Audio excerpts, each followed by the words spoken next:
example of what took place last night. Is that okay? Let me see the hands of those who ready. Hands of those who ready. Yes? Yes? Yes? I ain't seen hands waving, man. I seen hands waving. You ready? You ready? We ready? Right, great. So what we want to do? We want to all the persons to my left, which is your right, and my right to your left, to make sure that when we cross, we switch sides of the whole room, shaking every person's hand. Every person, whether you know them or not. Kiss, hug. Guys, so come and kiss me. I ain't that today.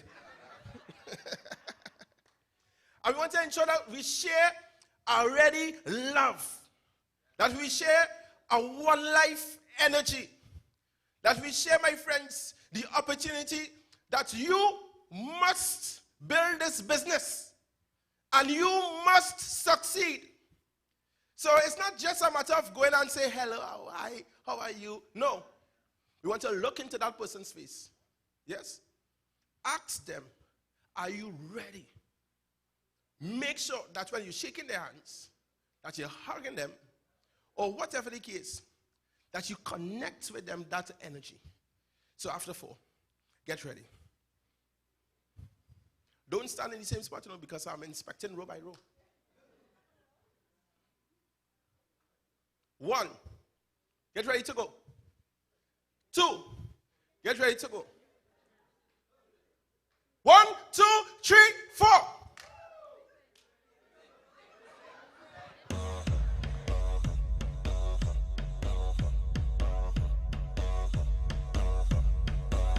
We're ready, yeah, we're ready, ready, we're ready, yeah, we're ready. Make sure you shake everybody's hand, Hug them, look in their eyes.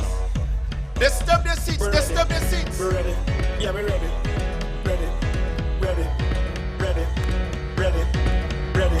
we're ready. Because you're going to take a big tempo, Yeah, you're going to take a big tempo. Ready. I still see Look people how the sun standing now up. raising up. And the Somebody go crowd and now move waking people up. who standing for me, The please. atmosphere Like have they vibes. understand here. And nothing can break it up. If you're to the front, go to the back. If you're to the back, come to the front. We're gonna party all night. 24 parties we hit in a row. Tonight at the very last show. Shake their hands, hug them, squeeze Girl, them. them a release below. So let me see your hands up, so everybody know, put your hands up, so if you're ready for the road, now you're Welcome. Explosion today.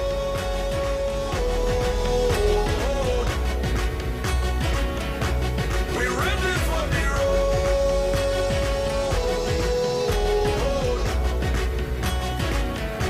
Let's get more of it going. Yeah, we're ready. Yeah, we're ready. It's our guests coming in for the first time. Let them know that we are the One Life family. We're ready. The girl them a wait all week. Figure up on the road like freak. The music full of fun. It has some people in the center there to my right. They move yet. Come somebody, deal with them. Everybody in a real nice mood. We gonna party all night. Everyone with painted body, clean credit and tainted money. Nobody want to dance by themselves. Everybody wanna dance on somebody. Well, let me see your hands up, so everybody know put your hands up, so if you're ready for the everybody road, hands up, we ready? We're ready for the road.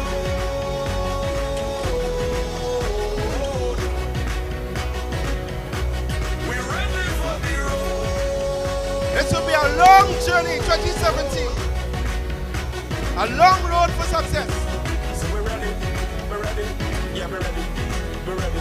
Yeah, we're ready.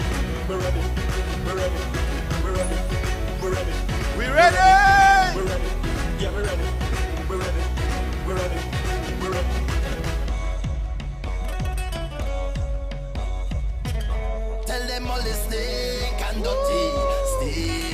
Look how the sun now is. All right.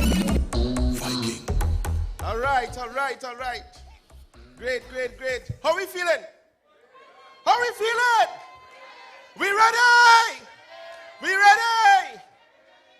Superb, superb, superb. You can have your seats now. Tremendous.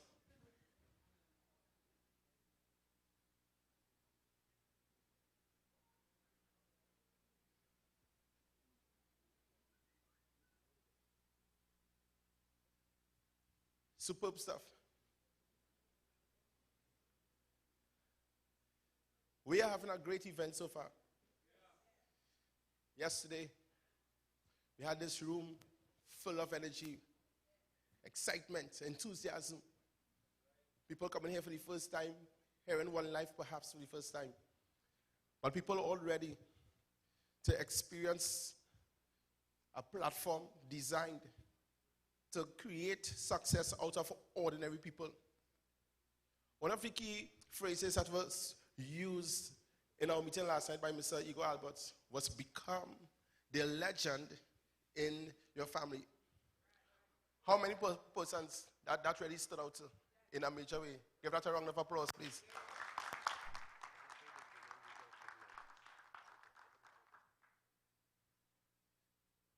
So, we have an opportunity, my friends, that this year, that we can do something.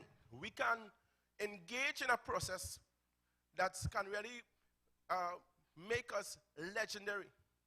Simple question. How many of us want to experience major success? Because of whatever success may mean for you, how many of us want to experience major success? Financial success. Because we have seen examples of people from their presentations that they are having success. Do you believe that you deserve that same level, that same kind of success? Yes? Do you believe it with all your heart? Friends, I believe, let me share with you what I believe. I believe that we have the perfect opportunity right now that we can create, we can build that kind of success that we all desire.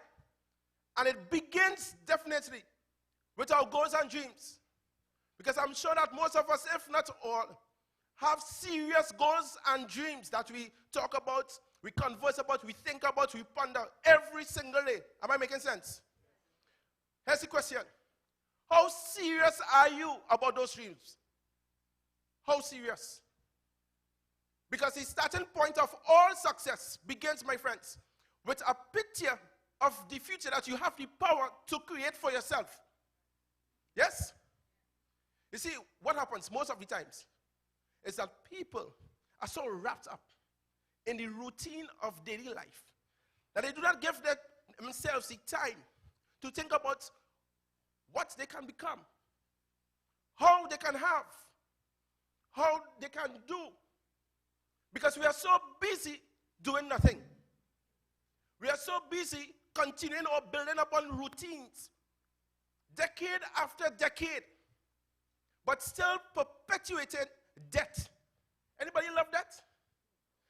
But then, the opportunity to think about what you can create, for some people that is a difficult task. Because you have never, or perhaps in a long time, take a moment, a simple moment to realize what you can do differently, somebody say differently, to create the success that you want. Some people cannot even look at themselves and say that I want to become a success. Some people cannot even tell themselves that I deserve an opportunity that can pay me 20,000 euros every single month. Am I making sense? Because we are so accustomed to 1,000 euros or 6,000 or 7,000 TT dollars. But if you're in this room, we have an opportunity to change that. But it must begin by a transfusion of the mind, that we must begin to think differently. We must begin to want and desire different things. Believing in ourselves in a significant, major way that we can create. And this opportunity, especially all of the things that you have seen yesterday, lays that foundation for us. So when we talk, we are ready, it's not just a good song or a shout or a dance. It's really a call, a personal call. Each person decide, as from Suriname, Mr. Gordon said that you have to make that decision Decide that this year is a year of significant change. But it must begin, my friends, with a desire to change. And it must be spurred from a true, authentic place deep inside that you have the power to create, to change. We cannot be continuing the routines of life that have us locked up in debt, in poverty, in stress, every single year. And this is our opportunity for that kind of change. Do you agree with me? When you hear, for example, Mr. Smith talk about the fact that there are more cell phones in Trinidad and Tobago than humans in this country. You understand what I'm talking about? And today, we are going into detail about how we can build this business successfully. Not fluff talk, not only motivational, but how we can, step by step, create a process that we can have success in 90 days. Because this whole day, my friends, will be a master class training. That is why we have some tables set aside for you, especially for those of you who have writing material. And I want at this moment to invite you, if you have writing material, come to the table.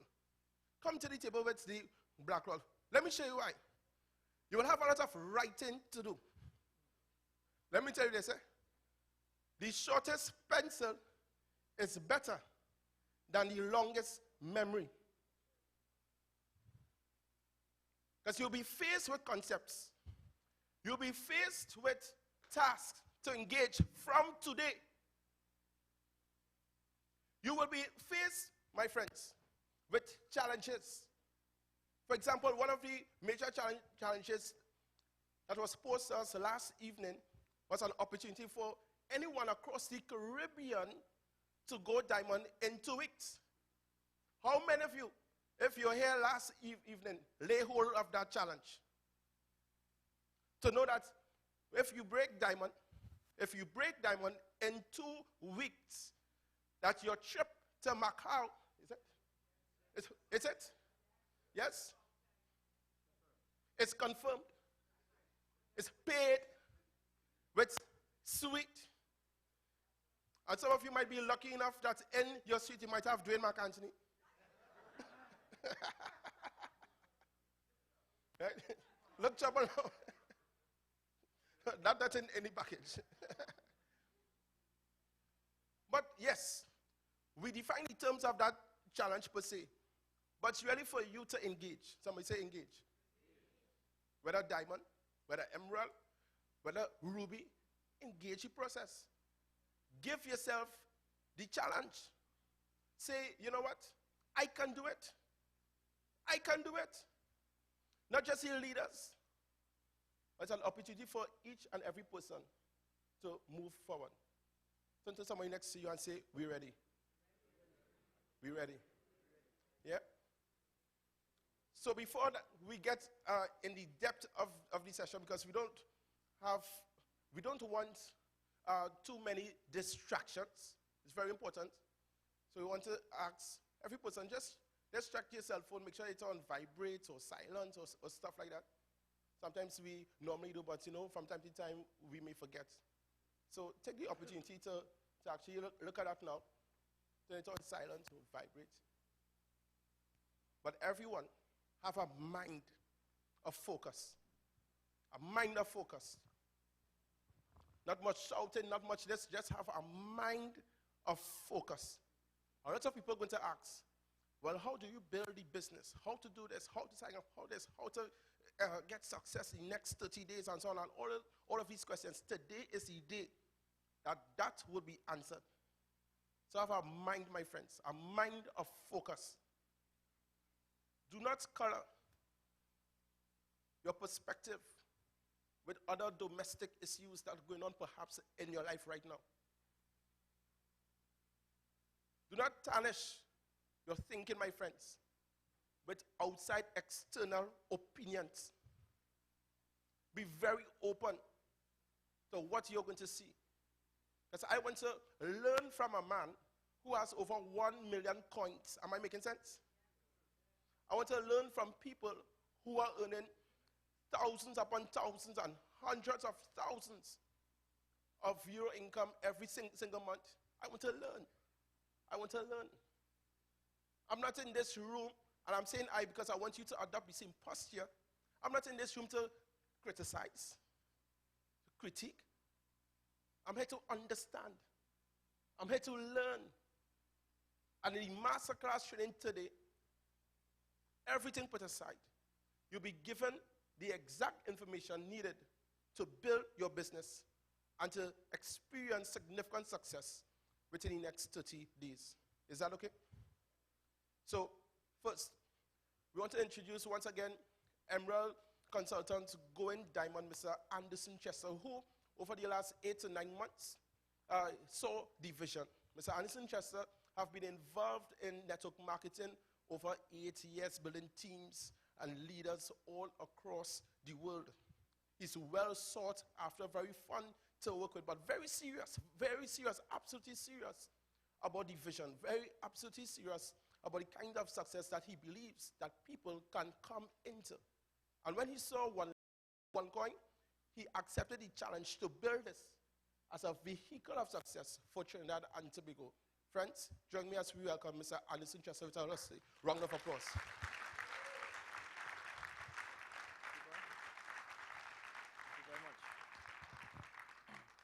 Thank you. And a fantastic morning or afternoon, is it? Afternoon. Fantastic afternoon to each and every one. Let's put our hands together for Mr. Dwayne Mark Anthony.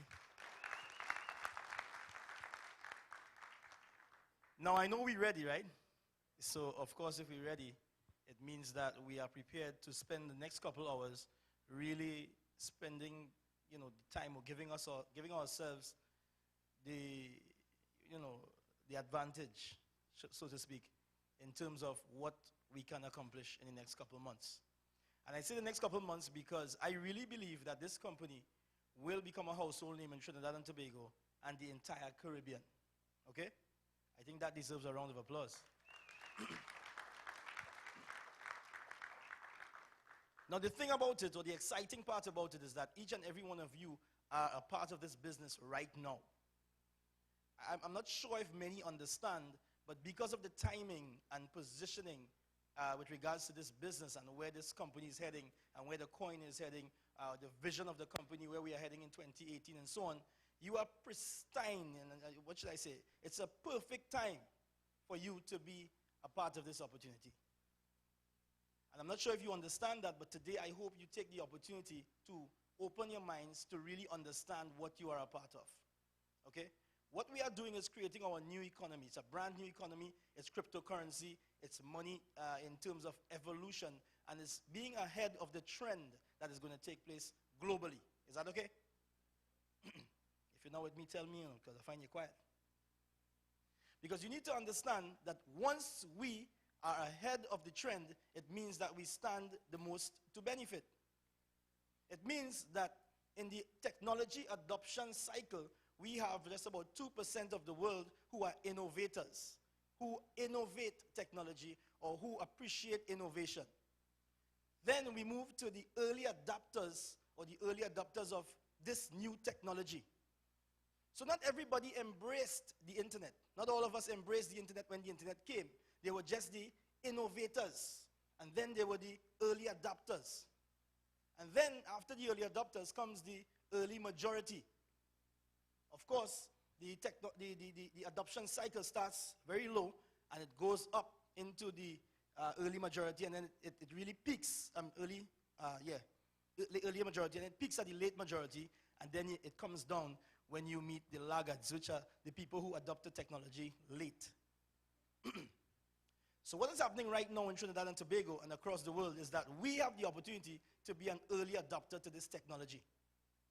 And if we impact this business and attack this business in the right manner, it means that we are going to achieve some success that we have never been able to achieve in the past. And I'm saying that because this company in the last 3 years, or 2 years actually, has impacted millions and millions and millions of people all around the world, including myself and some very black and beautiful, white, yellow, Chinese, all different type of people all around the world positively. Imagine this company's goal is to get to 10 million users by 2018, mid-2018, somewhere thereabout, and there are just 3 million members right now. What does that mean? It means that you are sitting here and your seat is very, very, very vital to the process. And you are very privileged to be a part of this process. Maybe you should go to sleep and wake up and pinch yourself a couple times in the morning when you do, because you have to understand that you are supremely blessed and highly favored to be here at this point in time. But most of us don't understand that. What most of us believe is this is just another thing that I'm trying. This is just another stickman business or a pyramid business or a network marketing business. No, ladies and gentlemen, this is a business. And we have to treat our business like a business. If you don't mind your business, you will have no business. So for me, it's really a simple thing. Get serious about the business. Get serious. Take yourself serious for once in your life. Because this opportunity is going to become what is going to become whether we do the business or not. Cryptocurrency is going to become the mainstream in terms of acceptance, in terms of global commerce and so on, in a manner of years. And we have the opportunity to participate whether, we have an opportunity to participate, but whether we like it or not, it's going to happen. Everybody with me? So guess what? We right now have the opportunity to be blessed by Mr. Bart Smets. And I'm really, really happy to be here with Mr. Bart Smets because I think, excuse me, he is the quintessential speaker in terms of cryptocurrency right now in the company. I don't think there's a better speaker in the world who understands IT and cryptocurrency like Mr. Bart Smets. I met Mr. Smets maybe 4 or 5 months ago in Suriname, and immediately I came back from Suriname, and I was invited by him to Spain, and I got so excited because I wanted to go to Spain to this training he had. Although I wasn't a part of the training, I said, I need to go to Spain. And of course, I couldn't make it, but I was so impressed by what I heard. And for him to be in Trinidad and Tobago, most people would know that when I came back from that trip in Suriname, I said, hey, guys, we need to get Bart in Trinidad ASAP. I remember telling Ivan that and most of the leaders around that, hey, listen, we need to get Bart in Trinidad. We need to have Bart in Trinidad. But today we have him in Trinidad, and I'm supremely blessed. Let's give Bart Smets a round of applause.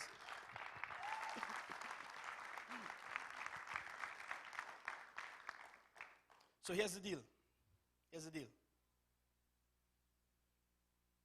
What you hear today is going to be null and void if you do not seriously take it into consideration. What you need to do is take out your pen and paper, take out your iPads and your phone, start to record. Because after today, what you will be required to do is to study what you learn. A lot of times people go to an exam, they go to school and they go to an exam and expect to pass the exam without studying. Is that really possible? Not really. You have to be really a genius to do that. Most times people expect to be successful in this business or any type of business without studying the basic materials, the basic systems and how this business works. So as you sit this evening, this afternoon, it's important for you to understand that when you record, when you take notes, you are taking notes for yourself, but you're also taking notes for others who will be coming and joining you as we build this business. Is that okay? So take this thing very serious because you will be required to study. Hello, we are in the industry of finance. The blind leading the blind don't work. Most people will be coming to you and asking you for advice as to how to build a business, what is cryptocurrency, what does it mean to have a blockchain, and different questions they will ask you. And if you have no idea of what it is, I am going to tell you one time you will fail. This is why this training is so important, because we are giving you the tools necessary so that you cannot say you did not get the tools necessary. Is that okay? So please, I beg you, please study. There's the One Academy materials, please study them. You paid thousands of dollars, not just for coins, but for financial education as well. Is that okay? So study them. Study what Mr. Bart Smets is going to teach today. And of course, after you study, what you do is you practice. You get to work. Now, do not get into the phase of theory and no practical. I'm telling you, because we have the opportunity to become multi-millionaires with this opportunity. Why not practice what I learned? It's scary. But some people say that they have faith. Well, show me your faith by your works. That's the only how the master know you have faith. Because faith without works is dead. So I have all the information, I know how to make the best pizza. But I never take the dough out and roll it out and put some sauce and, I never put it into practice. And then put some, ingredients and cheese and. Will I ever make a pizza? Impossible. So what we're going to do is give you the opportunity, gentlemen, because I know there's a lot of intelligent people here. Ask me, why am I successful in this business? Because I do what I say. I practice what I preach. I don't mama guy people. I don't have time to mama guy people. Yes, some people say, Chester, you are always saying things this about me and that. Oh, you love mamagism. I don't. I'm very introverted. When I'm home, I hardly speak. I speak when I have to speak. I really don't have time to waste with people, really. So we don't want you to come here and feel that we are just putting on a show and you spent your time and money, stay away from your church and your family and your Sunday callaloo to come here and waste time. So we want you, all of those from Tobago, we have people from Jamaica, we have people from Suriname here, we have people from all over the Caribbean here. We know that you spent a lot of time to come here. So when you study the information, you will have no material to work with to put into practice. Is that okay? Who's going to put into practice what we learned today?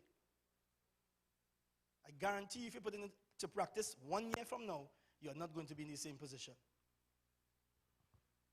When you study and you put into practice, don't feel overwhelmed at the same time. And last but not least, the purpose of this whole exercise is for eventually you to become the greatest leader that you can be, and you teach the information. Okay? So Adrian, go Paul, when you get this information, you study it, you put it into practice, and now you can teach it. Now you can teach it. This is the purpose of this. Sometimes you may sit here and say, what is this guy speaking about? I know better. No, you don't. Bart Smith has 1.4 million coins, and he's made over $1 million, I presume. I mean, let's talk his business, in the business already. We don't know better than him at this point in time. Nothing he says is wrong today. That's the way I see it. If you want to talk scripture, that's a different thing. If you want to talk a different, like, if you want to talk plumbing and you're a plumber, no. Mr. Bart Smith can't talk plumbing with you. If you're a mechanic, he cannot talk mechanical stuff with you fixing a car. If you are a seamstress, no. A tailor, no. He can't talk that way. But when it comes to cryptocurrency,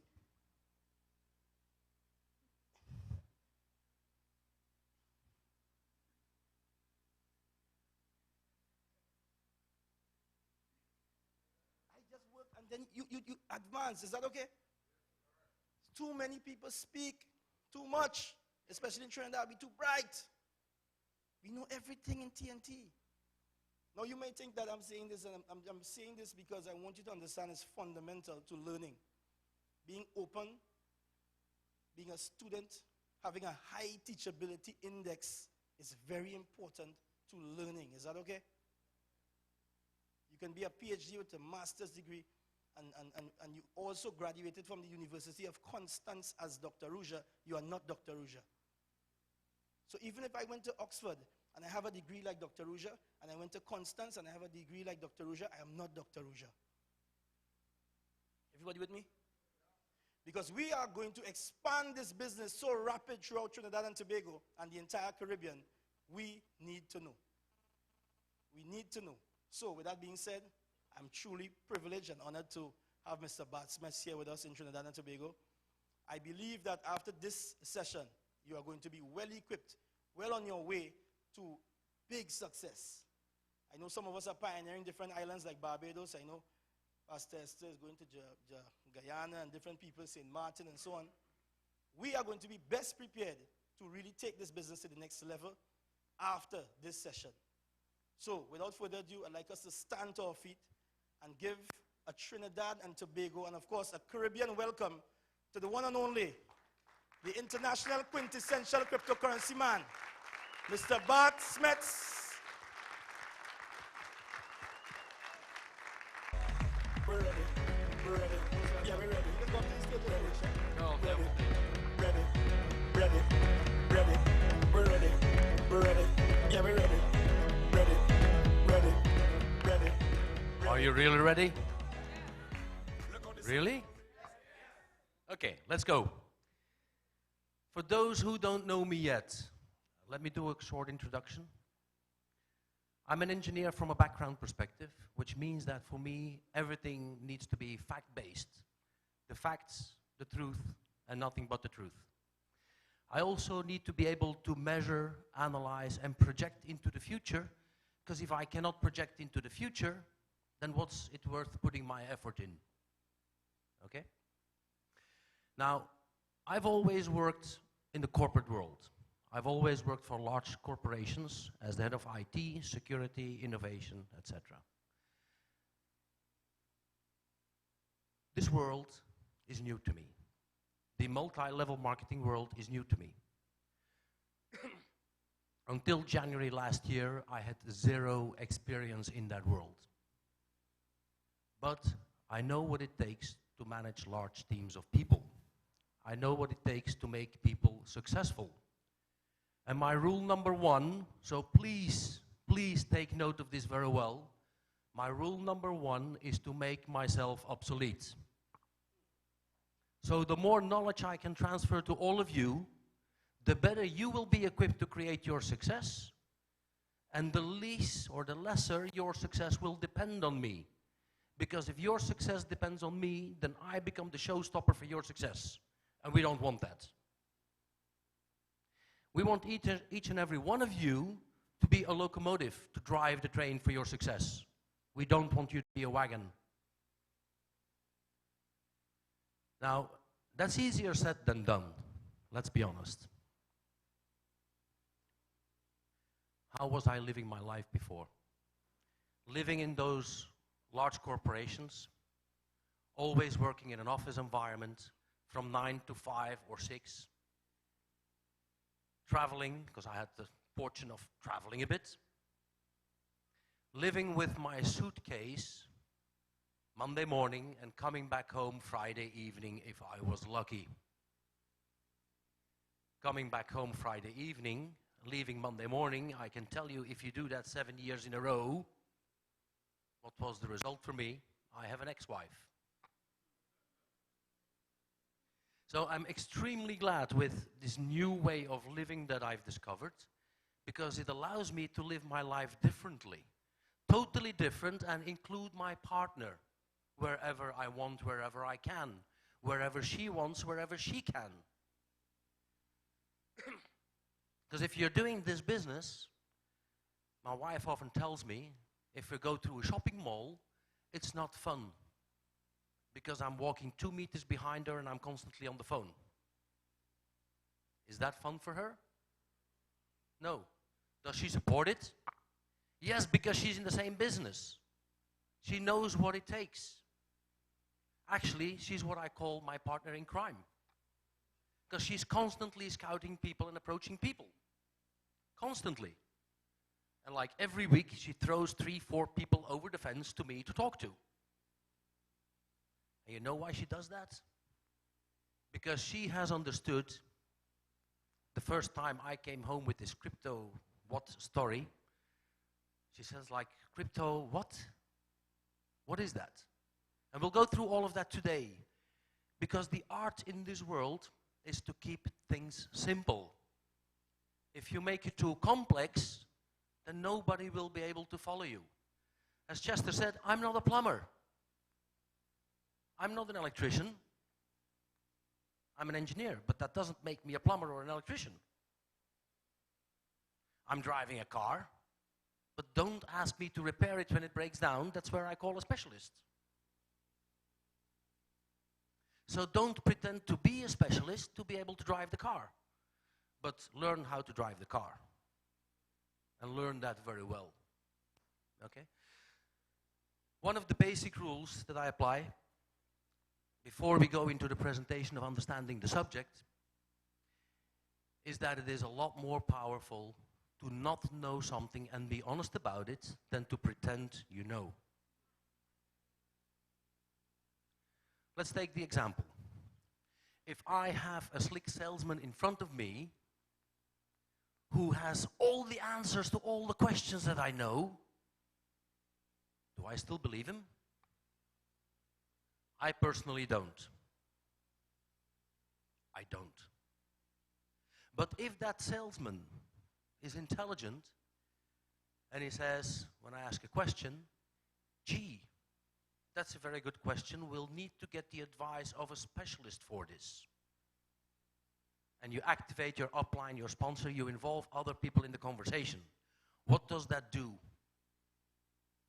It reconfirms the trust. Because it all starts with trust. It reconfirms the trust because you've been honest. So honesty is key. Secondly, it also confirms to that person that you are not alone for his success. You have other people. This is a team. This is a family. That's why we call it Onelife. And in addition, if then that specialist gets on the phone, you list all the questions at the end of the conversation. You get the specialist on the phone. What do? You start asking additional questions. Because suddenly, you have become the ally of the person that you're talking to, instead of trying to push something. What will your result be? If the person decides to participate and join, he'll be grateful, because you brought to the table a fantastic opportunity. If he decides not to join, then you always have an excuse and you can blame it on the specialist. So you have never damaged the relationship. So who is going to pretend that you know everything? Not me. Even not me. I don't know everything. There are situations where I get questions where I go, wow, sorry, but I don't have the answer to that question. We will have to go consult a specialist. I'm not a lawyer. I'm not an accountant. I just happen to know a bit about IT, security, and cryptocurrencies. That doesn't make me a lawyer. That doesn't make me a financial expert in tax optimizations and stuff like that. I'm never going to pretend I know anything about that. So honesty builds trust and is key. That's also the reason why I believe it is crucial and elementary that the company is implementing a program where people that speak, people that train, it is mandatory that they go through a training program themselves so that they understand the facts. If I would not know the facts, I wouldn't even dare to be here. If I would be telling you a story that's not even my own, then what's my credibility going to be? I can tell you 0 times 0 equals nothing. Is everybody in agreement with that? So the key to your success is to be honest. Never ever make a promise that you can't keep. Never. If I promise somebody something, even if it is to call him back at a certain time, then I do that. You never break a promise, because if you break a promise, you break the trust. And if you break the trust, what happens? Why would the person even take the time in listening to what you have to say? So trust is key element number 1. So bear that in mind. Can we move to the slides?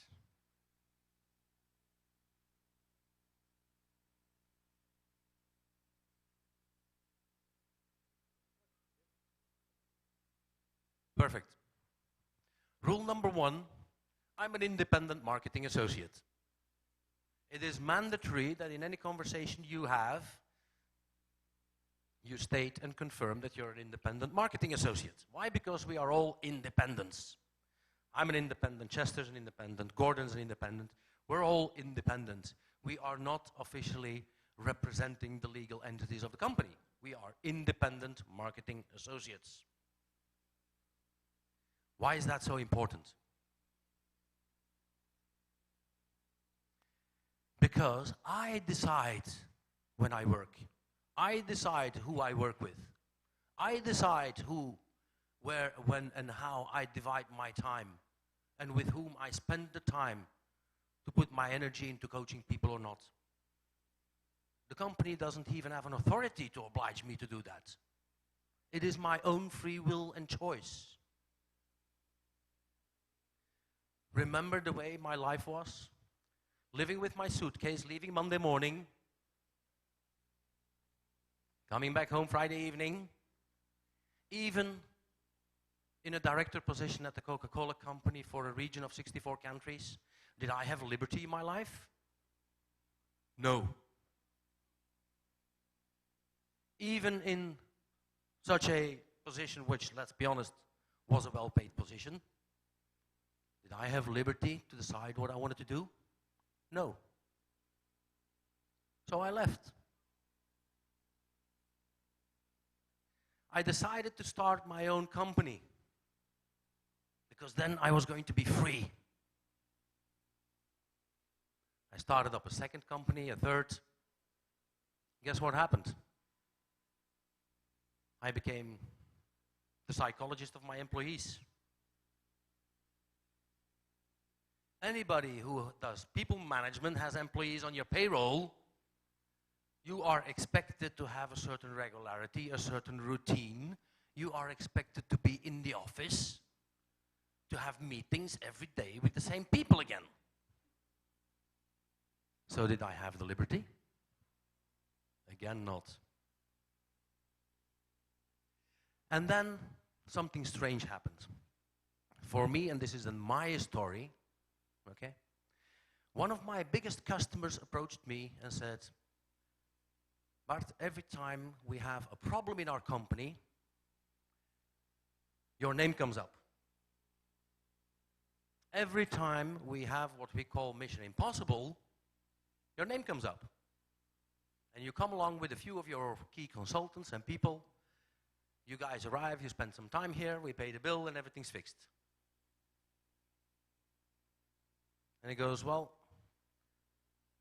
the world or the word impossible doesn't seem to be existing in your vocabulary.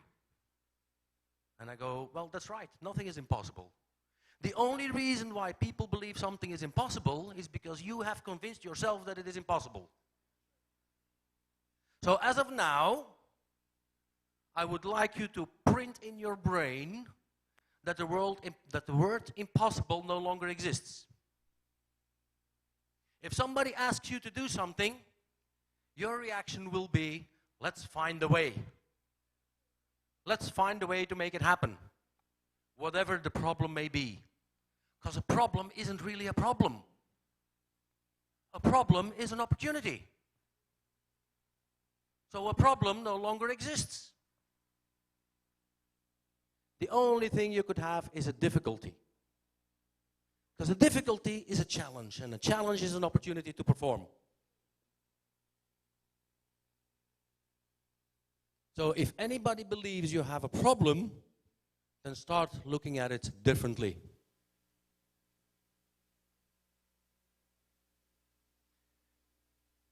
Now, this guy from the company that approached me for Mission Impossible, because impossible didn't exist in our vocabulary, he said, Bart, you and those people in your organization, I would like you to come work for me exclusively for the next 3 years. And the mission was double my company in revenue from 1.5 billion a year to 3 billion. And you get 2 years to do it. Do you think it's possible? Do you think it's possible? I can't hear you. Ah. And I said, I'm not going to do it.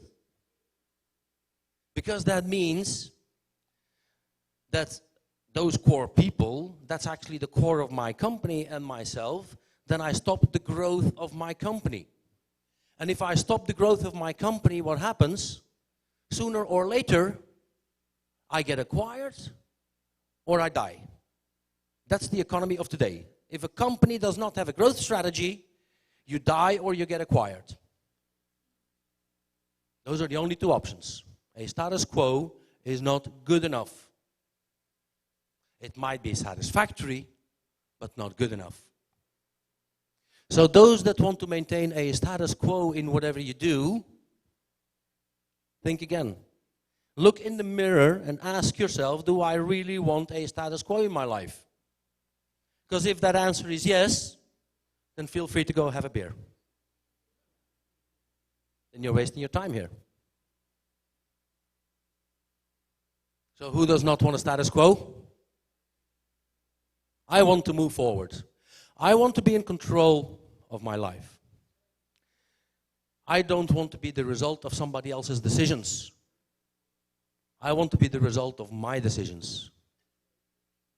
I want control of my destiny. I'd rather be the driver of my destiny than being the result of other people's decisions and ending up in a 9-to-5 role or a 9-to-10 role from the morning till the evening then and getting a monthly payslip for it. That's not me, okay? Now, there is no right or wrong on this. Some people are happy with that, and that is perfectly fine. There is no right or wrong in this. Everybody has a certain level of expectations in life. And that's fine. Nobody has the authority to judge what you want in life except yourself. Nobody. So I told this guy, I said, look, that means that either my company is going to die or I'm going to get acquired because I'm not growing and it's not attractive anymore. So unless when you make me an offer I can't refuse, my answer is going to be no, thank you. And he said, I've done my homework. And he slid a little piece of paper across the table to me. And I looked at the paper and I liked the number of zeros on the paper. So 2 days later, we signed the contracts. Why? Because it was right, it was honest, and with the right integrity, with a good intention. So I sold that part of the organization. Took a position in that company that acquired us, became their group CIO, the Chief Information Officer, and responsible for all IT services delivered in 3 other countries to all their external customers. Guess what happened? Again, I was living with my suitcase every morning, working 3 days per week out of Paris, but I'm Belgian. So I was commuting from Belgium to Paris 3 days a week. But I arrived in the office before the first people of my team, because I took the first high-speed train, and I was in Paris in the office at about 9:15. And the people thought, because we now have a boss that comes from a different country, we'll have a bit more flexibility. And I said, flexibility comes both ways. I give people a lot of flexibility as long as I can count on them. If the commitment and the engagement is there and it's true, that's where you can count on people. And that is where people don't mind picking up the phone from the moment they wake up until the moment they go to sleep. That's where you see the difference. 4 years and 1 day later, because the final period that we agreed in the contracts was that I would stay on board for 4 years. 4 years and 1 day later, I handed in my letter. And I said, I'm leaving, bye. And they said, well, you can't do that. I said, yes, I can. So what are you going to do? I said, I don't know yet. I know a lot of people. So something will pop up. First thing I'm going to do is enjoy life a bit. Yeah. Enjoy life. And my motto in life became, live every day as if it is your last, without putting tomorrow in danger. I'm living every day as if it were my last, without putting tomorrow in danger. So what the heck am I doing here then? Because I love this. This is a hobby. This is a passion. This is not a job to me. This is not work to me. Yes, I'm working, but I like to create success for other people. That's what I do. If I can be a trigger for some of you to wake up and change your lives, make it better, impact other people's lives, then I have accomplished a mission. That's what I do this for. If I can improve people's lives, then I can look in the mirror with a big smile. So a couple of months later, we had a company in the world of cryptocurrencies approaching me. But during the experience, the 4 years that I had in the other company that acquired part of my initial organization, I ran into the first cryptocurrency in the world. The first cryptocurrency, Bitcoin. Who has heard of Bitcoin? Who has heard of Bitcoin? Okay. Well, those that haven't heard of it yet until today, now you have. Everybody agrees? Good. Now, what the ID and some credit cards. Everybody knows credit cards. Now, what is a credit card in reality? A credit card is something that somehow magically is tied to my bank account. And if I use this, magically, money disappears from my account and is transferred to somebody else's bank account. Oh, my money disappeared. But that is the use of a credit card. It is a means of payment. Have you had the money physically in your hand in that transaction? No. Have you seen the transaction? Only afterwards on your bank statement. Have you been able to touch it? No. So let's get back to traditional money. I have a banknote here.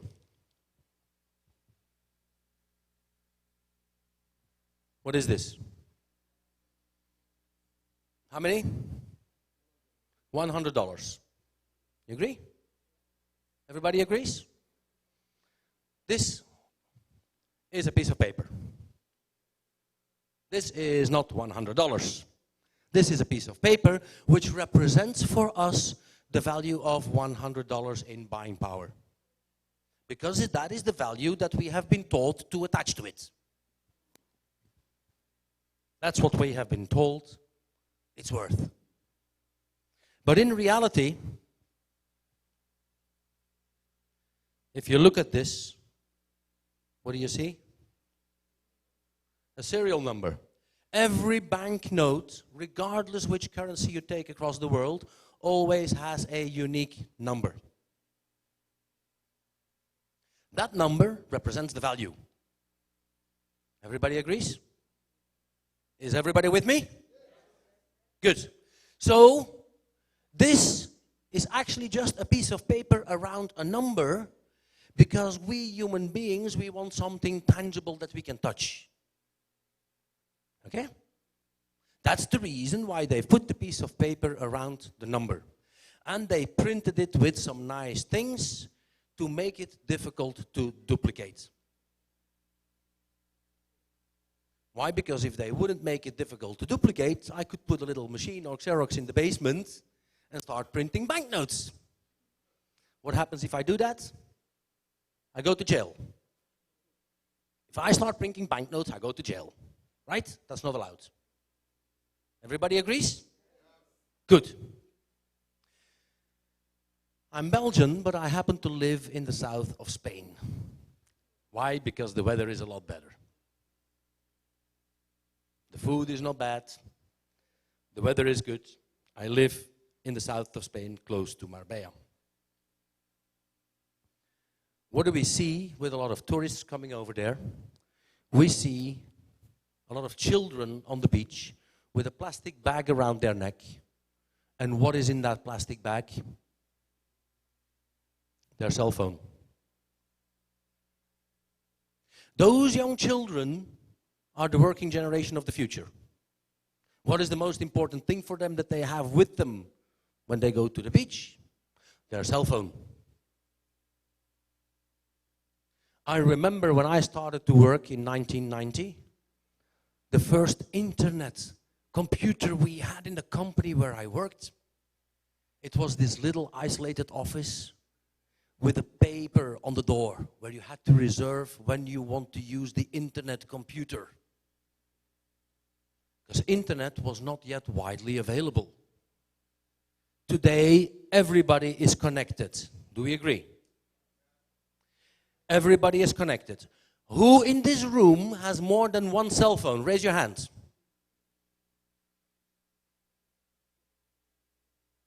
Is that all? I'm disappointed.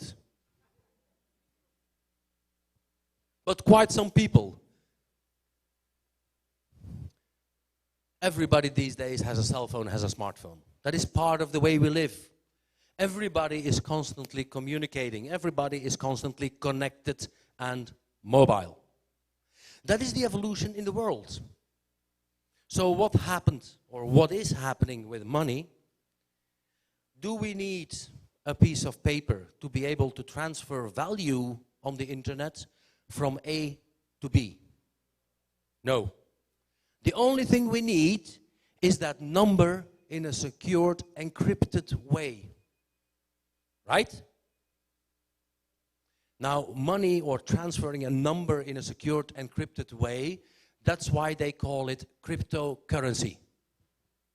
So it is nothing else than the money of the internet. That's what it is. Cryptocurrency is the money of the internet, tapping into the technology change in the world of everybody being connected and mobile. Does everybody get this? That is the economical context we live in today. Nothing else. So, the way I explain what cryptocurrency is to people in 10 seconds, I take a banknote out of my pocket. I say, every bill has a unique serial number. Do we agree? Yes, we do. On the internet, do I need the paper to transfer the money from A to B? No. Everybody agrees to that. But it needs to happen in a secure, encrypted way. That's why they call it crypto money. So cryptocurrency. Does everybody now understand what cryptocurrencies are?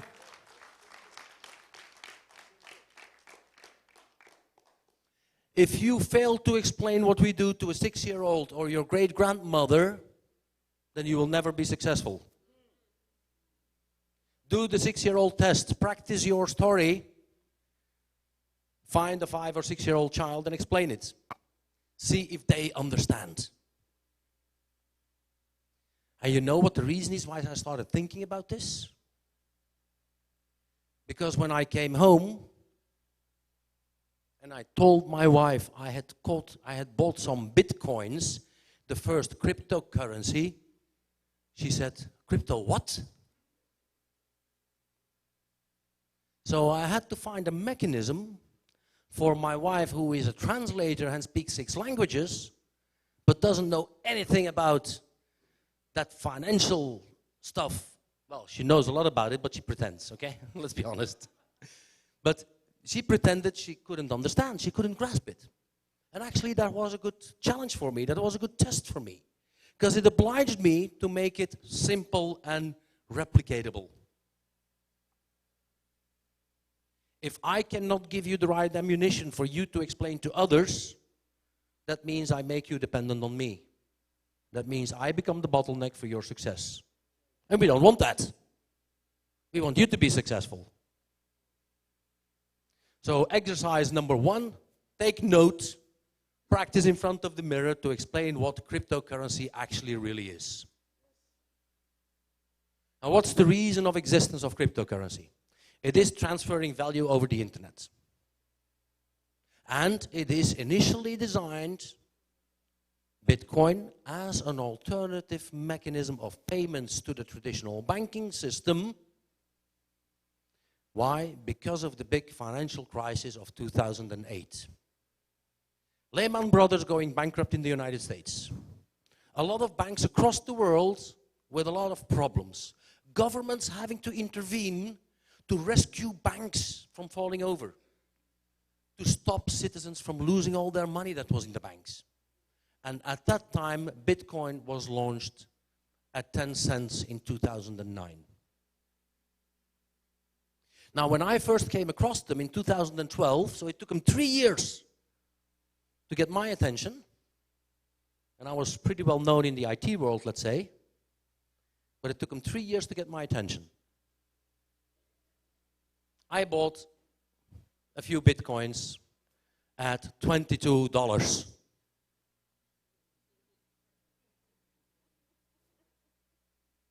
You know what the value is today? 1,152 euros per coin. Good morning. Who does not want that? Everybody does. I regret two things. Two things I regret. Point one, I didn't buy enough of them. Because I only bought for a couple of $100 worth. Point two, I sold them too quick. Because I sold them 18 months later at 843. So from 22 to 843 in 18 months. Times 40 in a year and a half. Woohoo! Nice experience, right? Since then, since the end of 2012, I've been constantly monitoring and studying the world of cryptocurrencies. I think you understand why. Good.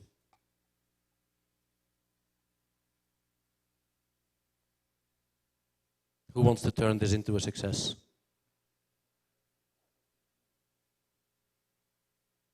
So let's go a bit further. Bitcoin is what I call the godfather of cryptocurrencies. They're the ones that created the firsts. The first means an evolution, a revolution, however you want to call it. I call it an evolution because it's the next step. But the first also always has some child diseases. So is it perfect? No, it's not perfect. Typical to Bitcoin is that it is an anonymous currency. That means that if you have Bitcoins and I have Bitcoins, we can both be anonymous, and I can do a transaction or you can do a transaction my way. That transaction is encrypted. We are both anonymous, therefore the governments don't like us. Because if there's one thing that the governments or all the countries in the world really want to be able to control, measure, at least know about, is suspicious financial transactions. And rightfully so. Rightfully so. So there is a second category of cryptocurrencies. So you have the anonymous currencies, there are multiple of them, and you have the KYC certified currencies. KYC certified currencies means currencies that know their customer. KYC, know your customer. That's what it stands for. You know, this is a bit like lawyers and financial people. They always make things sound complex. And why is that? Because then they sound interesting and very knowledgeable and intelligent. The same happens with IT people in the world where I come from. Okay? They always make it sound so complex. But it doesn't have to be. KYC just means that you need to send a copy of your passport and a proof of where you live, so that they know who you are. That's what it means, nothing more. So second category of cryptocurrencies are the KYC certified currencies. Meaning that whoever wants to do some very strange activities making use of cryptocurrencies, and you don't want anybody to know, then don't use that category of cryptocurrencies. OneCoin is in that category of a KYC certified currency. The KYC certificates are integrated at the account level and at the transaction level in the blockchain. Blockchain. What the heck is a block what? A blockchain. Whoa. Another one of these words that you hear a lot in that world. Take note that every cryptocurrency has its own blockchain. There is no such thing as the blockchain of the world. Every cryptocurrency has its own. In whichever way, shape, form, or technology that is behind, it doesn't really matter.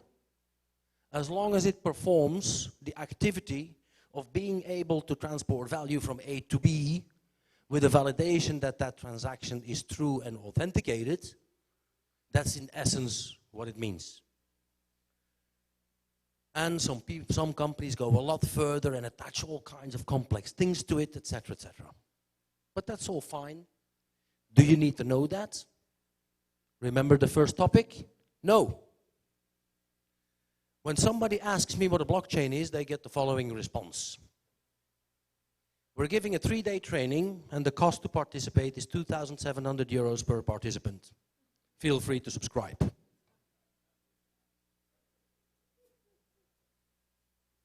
And that's the reality. The other answer is, do you have a microwave at home? Do you have a microwave oven at home? What do you do if you need to heat a product? What I do is, I open the door, I put the product in, I close the door, I push a few buttons, the thing starts turning around, and then it goes pling. And when it goes pling, I open the door and my heated product comes out. Does that mean I need to know how a microwave component at 2.4 gigahertz works? No. So keep it simple. A blockchain is something technical, difficult, but it is the foundation of a cryptocurrency. Does it matter? No. What matters is that you're able to use it.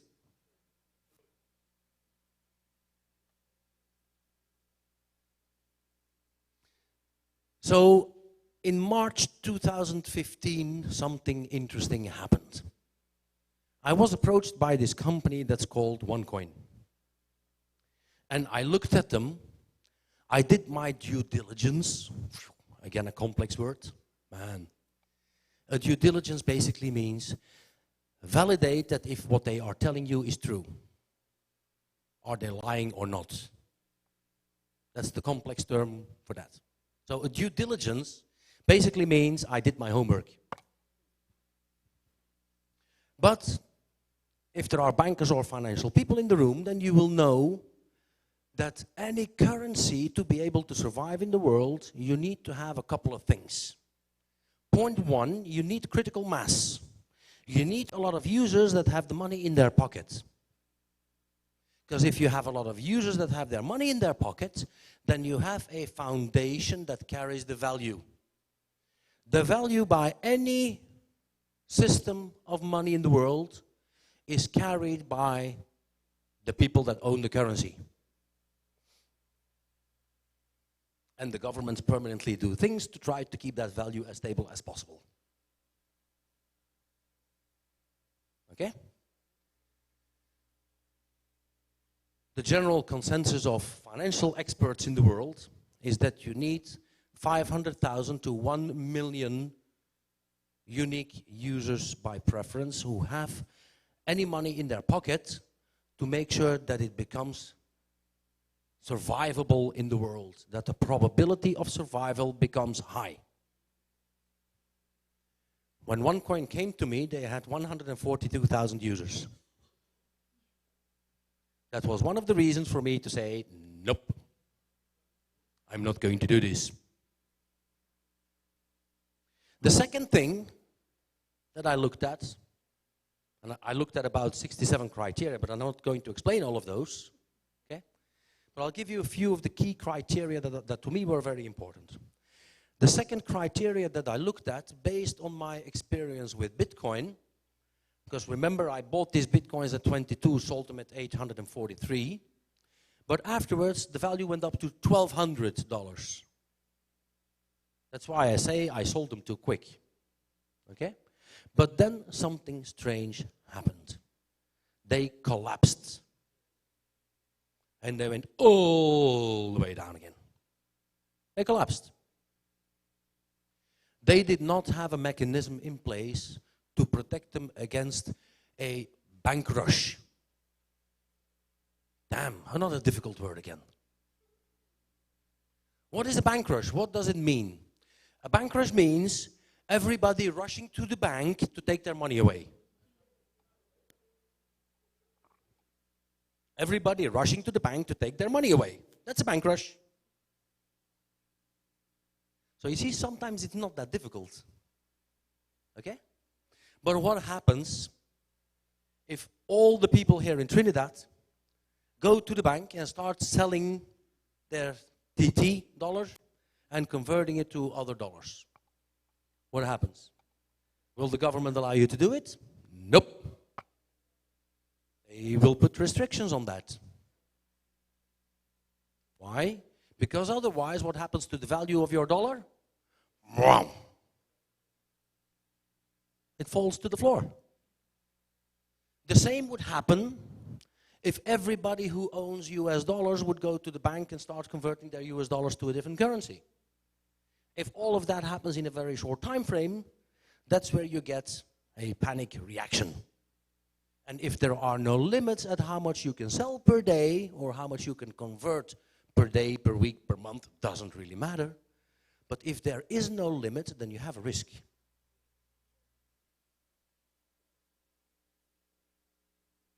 That's the reason why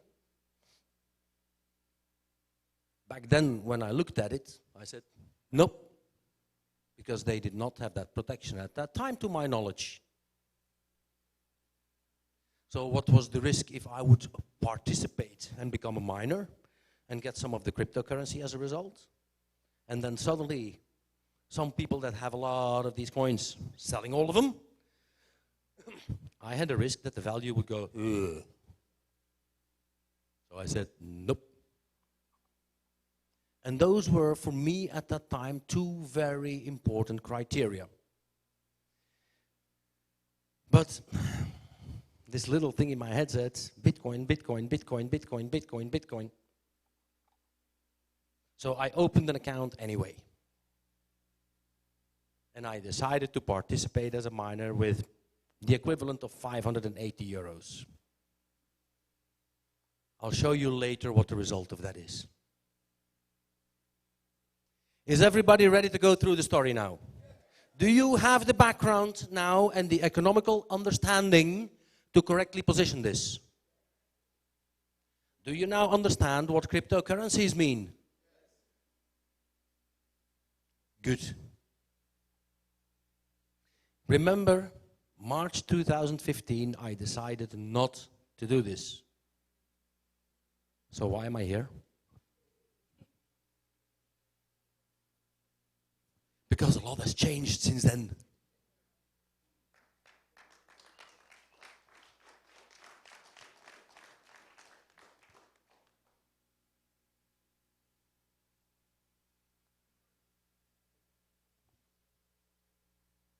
So let's go through Trinidad and Tobago.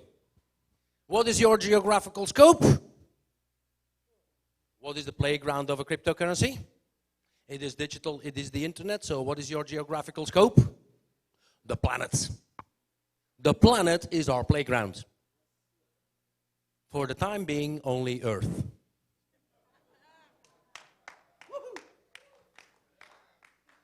So don't limit yourselves to your own geography where you are in.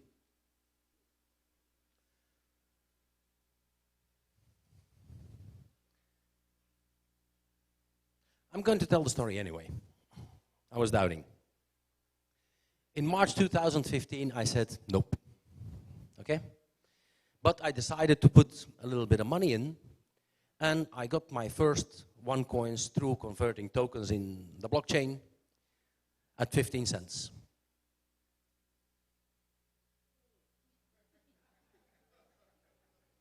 Today it is 9.85.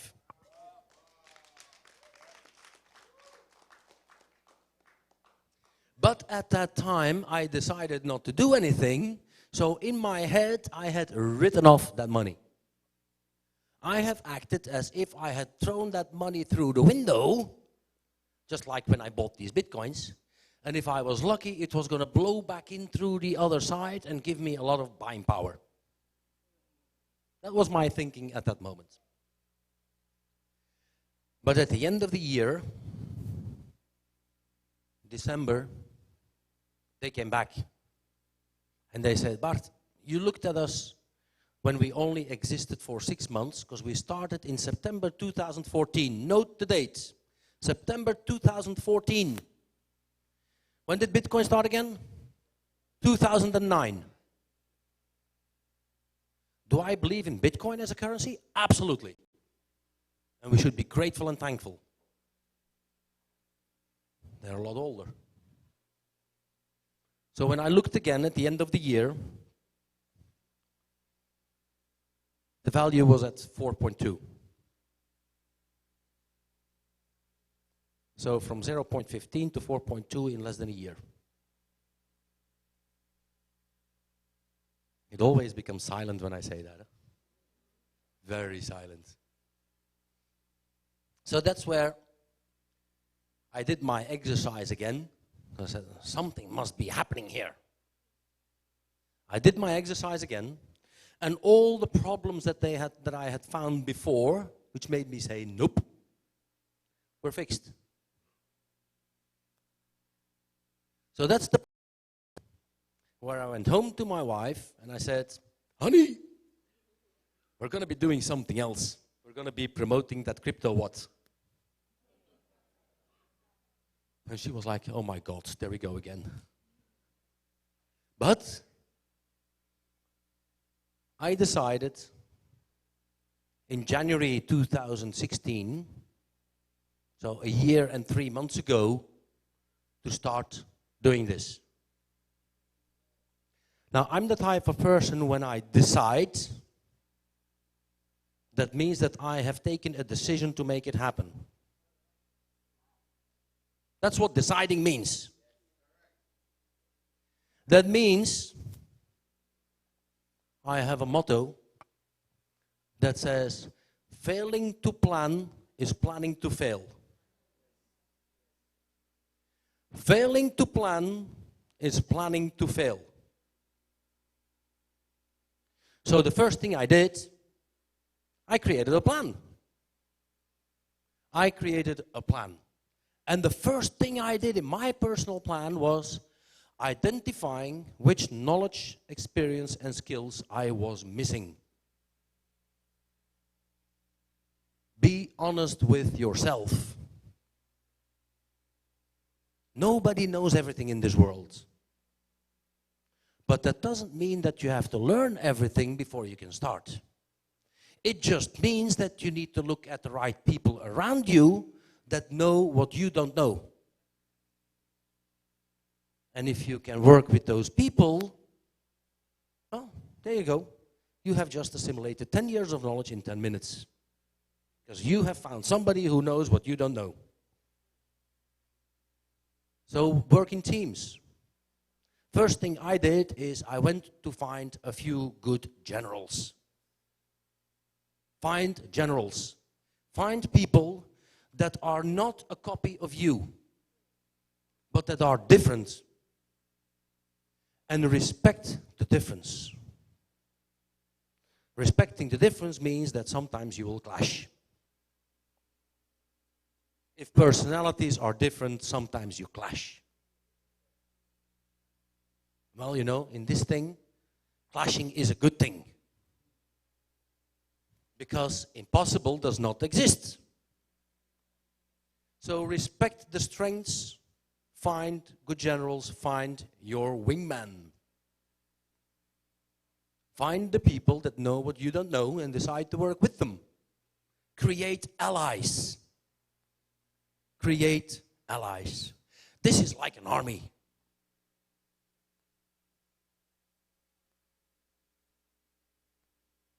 Everybody with me? Good. Cryptocurrency is in the market. Since it is money of the internet, by definition, global, and the nature of cryptocurrencies, though with a few exceptions lately, are not owned by a central bank or one specific country or government. It is a global thing. It is something that belongs to Mother Earth.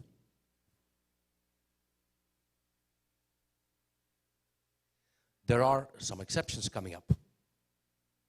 There are a couple of countries where their bank has launched a cryptocurrency lately. Wow. A bank launching a cryptocurrency. Interesting. What does that mean? What does that tell me? That tells me that the banks know that for transacting value from A to B, this is the future and the way to go. Otherwise, they wouldn't be doing that. Banks are not stupid. Banks are intelligent. I had a conversation recently with the director of a bank. I'm not going to name any names. It was not here, so don't worry. And he said, Bart, do you know crypto stuff? And I say, what do you mean, cryptocurrency? He goes, yeah. I said, yeah, I know a bit about that. See, I knew it, he said. So why do you say that? Well, I heard that there is a consortium of many global banks looking into this.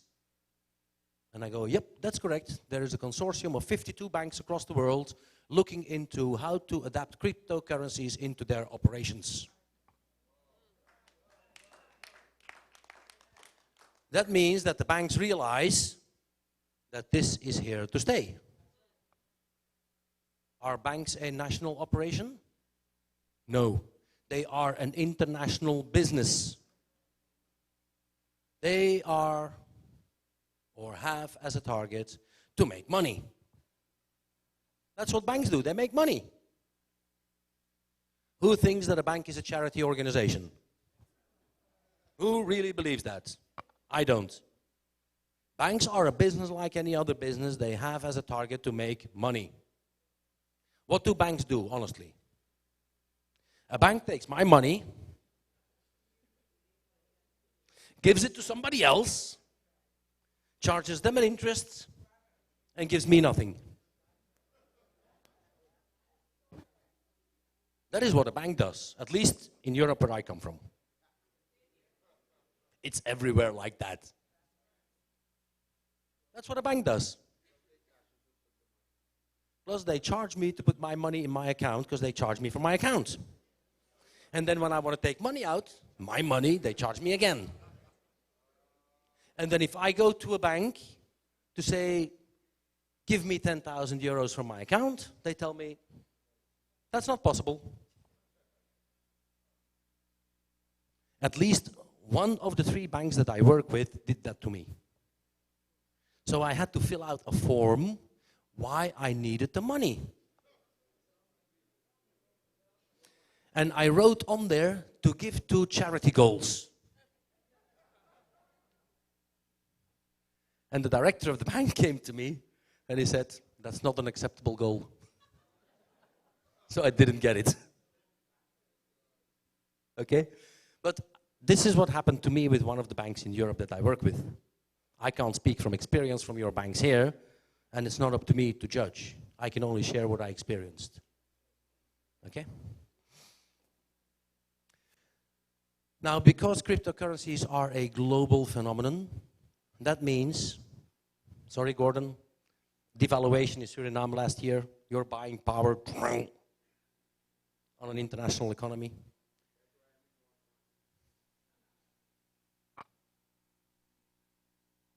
I had the pleasure of being in Africa about a month ago in Cameroon. And average salary around $50 a month. And we had masses of people with 3-4 families scrambling together to buy one starter pack. Each €10 in the pot, which was a fifth of their monthly salary. And why? Because they know they want to participate in a global economy. And with the limited salary that they have, they, or the majority of the population, can't even afford to have a bank account. Because what the bank charges them simply costs too much. So they cannot participate in a global economy. But with cryptocurrencies, since there are no costs of having a cryptocurrency, and there are, by definition, no or near zero transaction fees when people do a payment with cryptocurrencies, values of the company. To many people as an individual, this doesn't really matter that much. Well, to me, it does. I am driven by values in what I believe. And a lot of businesses, if you look at what they present in their strategy, they always start off with their values. Why it is important? Well, if you find things in there that you fundamentally disagree with, then my advice is walk away. Because that means that for your values, sooner or later something will happen that you say, I fundamentally disagree. So I'm not even going to explain them, because if you would disagree, you wouldn't even be here. But what I did do, I translated those values to what it means in the world of cryptocurrencies. And what it means, hey, this even works, the pointer. What it means is 0.1 market cap, market capitalization. Holy, another difficult word. Market capitalization, what does that mean? It means the total amount that people that have it in their pocket put into it to be able to participate. So the number of coins multiplied by the value of a coin is the market cap. That is the total market cap of a cryptocurrency. Trust and stability. If a cryptocurrency does not have a mechanism to avoid a bank rush, and you all know now what that means, that means that it will be subject to fluctuations. Now, what do you prefer? Short-term fluctuations or long-term protection of value? I'm into this for the long term. I am not into this for short-term speculation. Short-term speculation is what I did with Bitcoin exactly 1 year ago. I bought again Bitcoins at €372 per Bitcoin.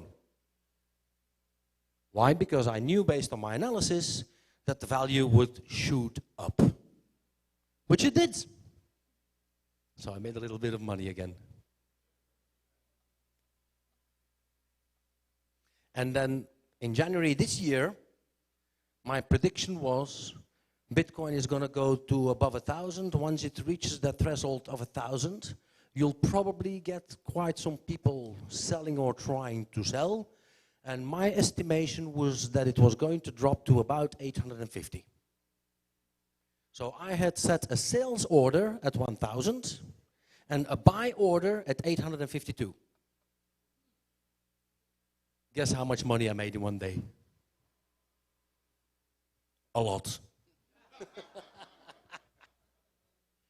Why? Because I basically sold something at 1,000 and bought it back at 852 3 hours later.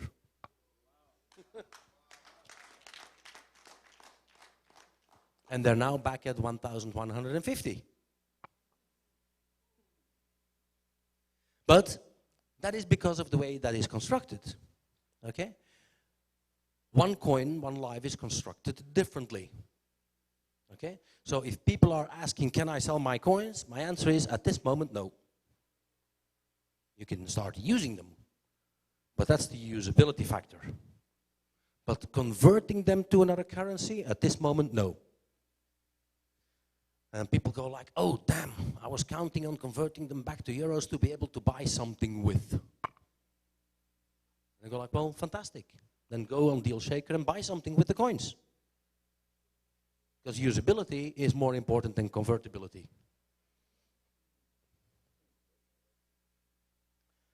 The world of merchants.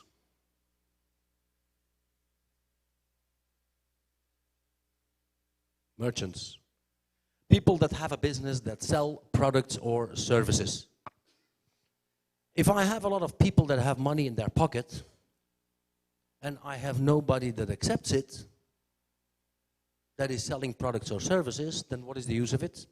Nothing. Nothing. Zero. Nada. Because it becomes a collector's item. I have it, but I can't spend it. So here's the strategy.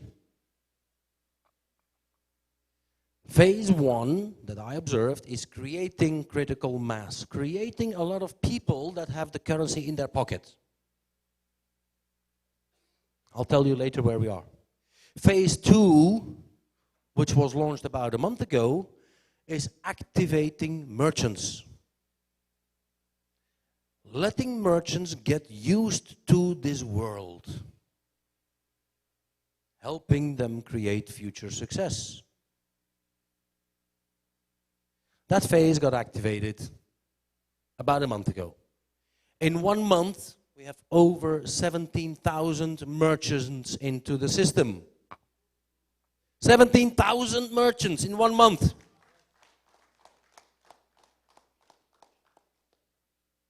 Can you imagine the effort it would take you to hire salespeople to visit 1,000 or 17,000 businesses in 1 month?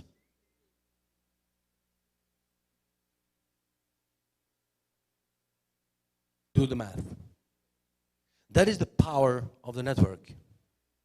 That is the reason why this network is so powerful in using word of mouth. Or one of the reasons. Okay? But not the only one.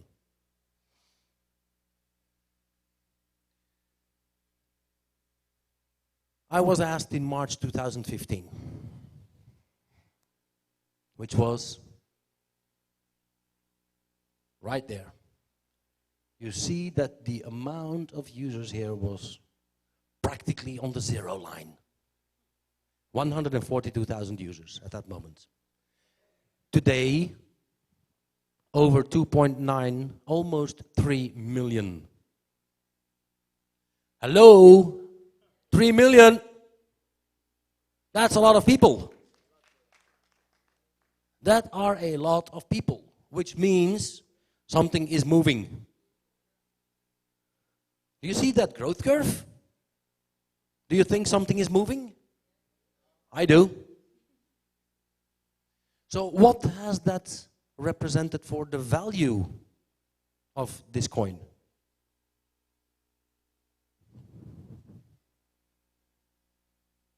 We started off very low. I decided to participate in the mining, so into the production, because as an engineer I know that if I participate in the production of something, I will always get it cheaper than when I go to a shop to buy it. Right? Good. That's where we'll talk about the education packs and what those mean later. So that's where the value comes in. So,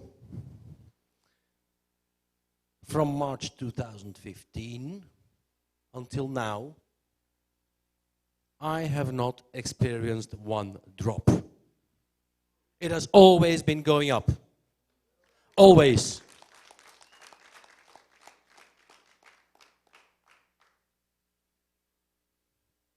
Why is that? Because that's the rationale that you need to be able to explain to other people. Why is that? Because they have the mechanism in place to protect against the bank rush. Brilliant.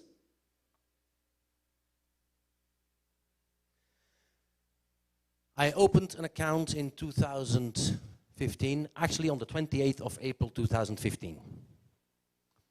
I decided to put 580 euros in and forget about it. That's what I told you, right? I looked at it again in December, which was actually the trigger of making me redo my due diligence, meaning, is this all true? My validation. And I had in that account 2,499 OneCoins. 2,499, rounded up to 2,500, at a current rate of 9.75 is what I take. I take 9.75. Why? Because that is the buying power that I have on DealShaker if I want to spend my coins.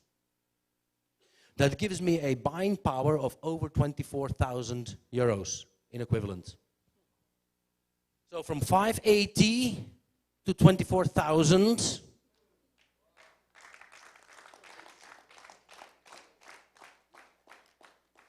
Can you find me somebody who does not want this? I'll give you 1 hour. If you can find 5 people who do not want this, if you show them that, I'll give you a bottle of champagne. I didn't even bring bottles with me. Because the answer I keep getting is that it's impossible. But impossible doesn't exist. So I had a smart guy who ran to the toilet and who came back in with 5 people, and he had told them, no matter what they ask you, you say you don't want it. And then we'll drink champagne together. That was the only exception. So he was creative. We decided to drink the bottle together. But imagine that the value goes up to 100. Then that account alone represents a buying power equivalent of around 249,000 euros in OneCoins. That is a lot more than what I would ever get as a pension from the Belgian state.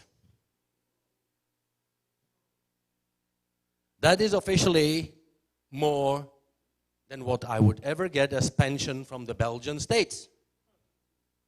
Because I would get around 850 euros per month. And I've been working all my life. This is a lot. So, when I saw that, I was like, okay, let me... I have 3 children with my ex-wife, remember? So I decided to open an account for each one of my children and my ex, and I've put some money in. And then people tell me, whoa, you're a generous ex-husband. And I go, no, I don't think so. Because the moment when my children go to university, with that exception, that at university they are taught how to be good employees. And I want to give my children the opportunity to become entrepreneurs. That's the difference.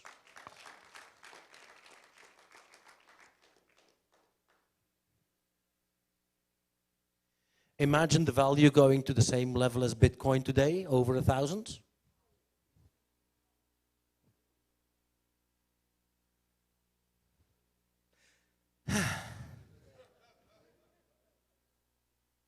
So I've opened a few more accounts.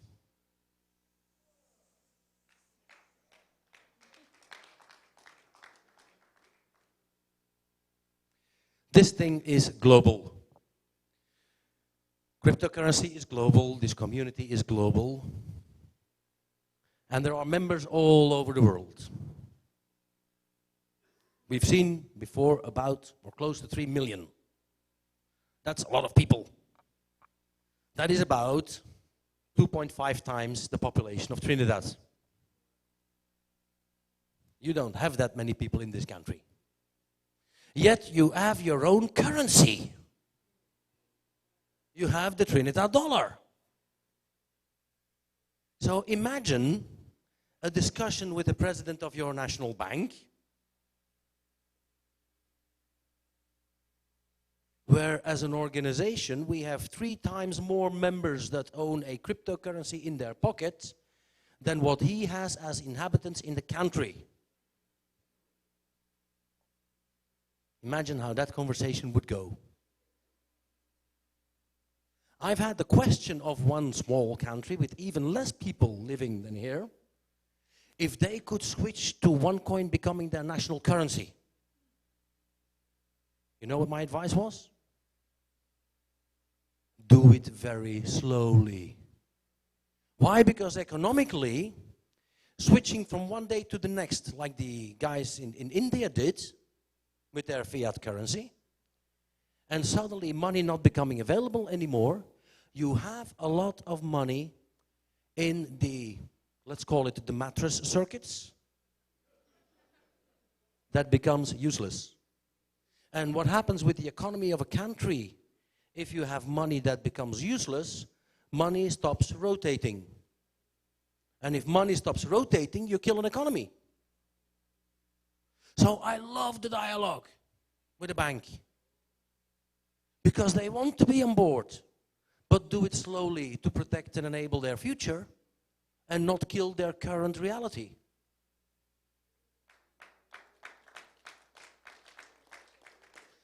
Put any employee of a bank, any director of a bank in front of me, we'll have fun. A lot of fun. Because that is the reality. In economy, never, never, never something happens from one day to the next. With the exception of elections of presidents, Trump in the States. Did you know that Trump has his own cryptocurrency? Trump coin exists. It's a businessman. He's not stupid. His chief of treasury is somebody that comes out of the cryptocurrency world.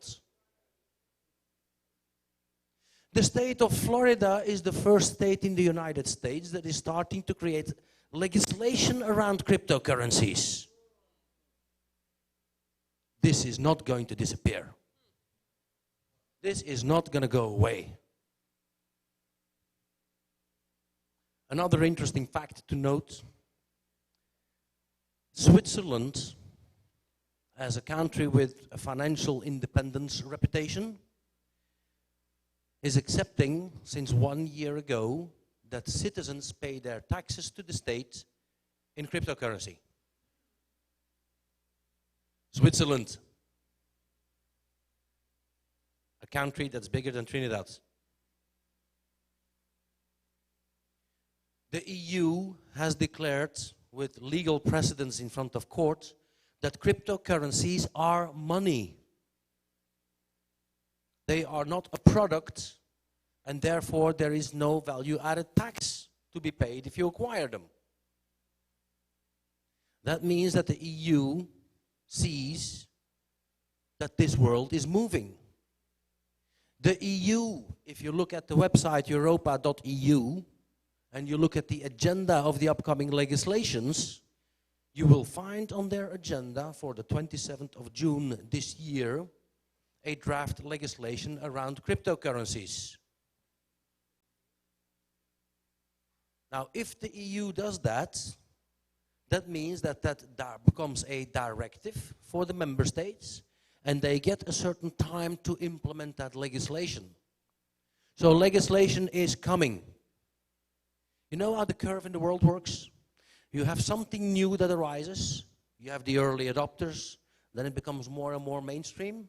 And when something is becoming mainstream, countries start creating a legislation. Countries are creating legislation. This is not going to go away. The nice thing is that we're ahead of it.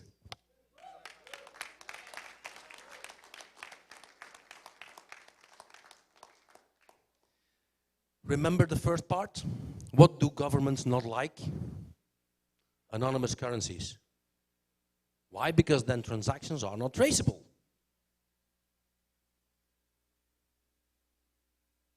OneCoin as a currency, as a cryptocurrency, having the KYC process integrated is not an anonymous currency.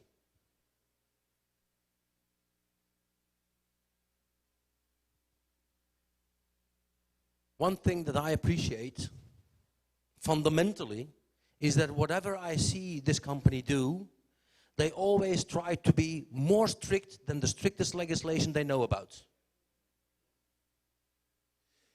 Several specialists in the world agree that in the world of cryptocurrencies, where there are over 650 different cryptocurrencies,